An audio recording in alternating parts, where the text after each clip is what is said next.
Well, we tried, Mr. President. We tried to find ways of cutting the European Union budget, of understanding that at a time such as this, that taxpayers actually can't support more and more money going from the people to the European Union. And so we put in the EFDD 142 amendments to the EU budget, and we watched as every single one of those 142 attempts to save money for the taxpayer of the UK and the taxpayers in all of the member states of the European Union, we watched as every single one of those measures was voted down.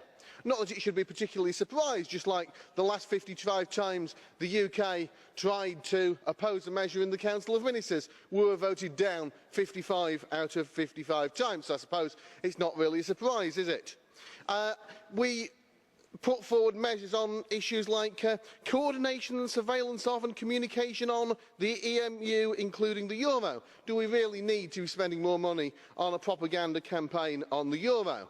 A tenfold increase in the cost of the European Chemicals Agency, again something we don't believe is needed. We believe that money could be cut from the European Union special representatives.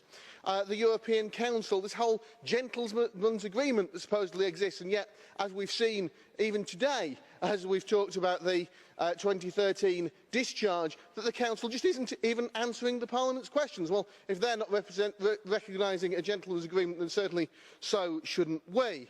The Committee of the Regions, again, a body which is getting far too much taxpayers' money.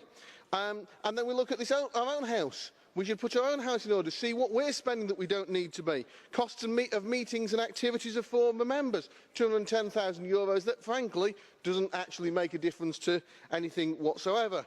And in the vast majority of these areas, we've talked about cutting rather than abolishing budget lines altogether. We've said we want to cut them, and some of them personally I'd abolish altogether, But we're trying, but every single one we see voted down. That's what we get in this place. Sadly, that is how things work in this place in the European Union. You didn't frankly have the balls to put country before party.